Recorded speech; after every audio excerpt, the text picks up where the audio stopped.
السلام علیکم to all. نماز چہرے کا نور ہے اور قرآن دل کا سکون ہے۔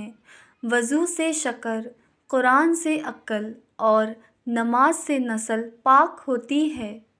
بعض اوقات دعا آپ کی تقدیر نہیں بدلتی مگر آپ کے دل کو بدل کر اللہ کے ارادوں کے مطابق کر دیتی ہے۔ اگر کن حکم ہے تو فیکون محبت ہے۔ اچھی یادیں دراصل وہ لمحات ہوتی ہیں جنہیں ہم پوری طرح جیتے ہیں۔ دوسروں کے لیے اچھا سوچو گے تو اللہ تعالیٰ تمہارے لیے راستے بنا دے گا اور مشکل آسان کر دے گا۔ انسان کو کوئی چیز ہرا نہیں سکتی جب تک وہ خود ہار نہ مان لے۔ خدا ہماری ان دعاؤں کو بھی سن لیتا ہے جن کو ہم لفظوں میں ڈھال نہیں پاتے۔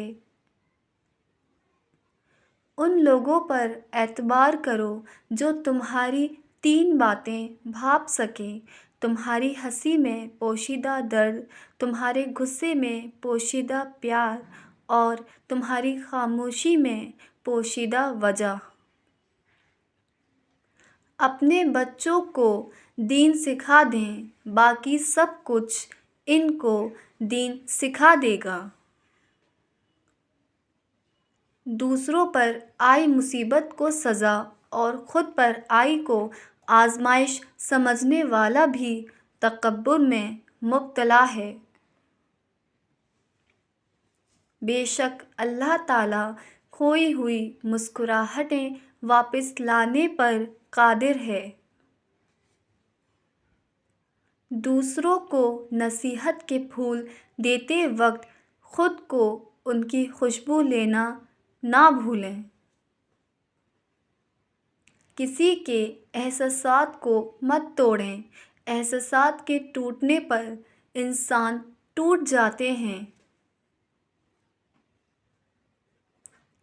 غریب سے اکڑ کر ملنا اور امیر سے ملتے وقت مسکراہٹ سجا لینا یہ حسن اخلاق نہیں، بدترین منافقت ہے۔ مرنا ہم سجدے میں چاہتے ہیں اور نماز ہم پڑھتے نہیں۔ محبت کبھی خاص لوگوں سے نہیں ہوتی، جن سے ہوتی ہے وہی خاص بن جاتے ہیں۔ عزت اور لحاظ چلا جائے تو محبت بھی چلی جاتی ہے۔ آج کے مسلمان کی پریشانی کی وجہ ناشکری اور بے جا مایوسی ہے۔ تتلی کی طرح اڑتے چلے جاتے ہیں لمحے، پھولوں کی طرح دیکھتے رہتے ہیں انہیں۔ تم کڑوے سے کڑوے بول پر بھی مسکرانا سیکھو۔ عام سا چہرہ سوچ کی خوبصورتی سے بنا دیکھے بھی ہمیشہ جاذب نظر لگتا ہے۔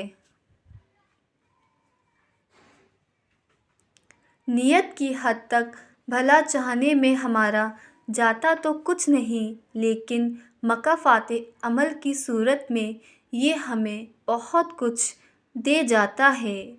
If you like my video, so like, share and subscribe. Until next time, Allah Hafiz.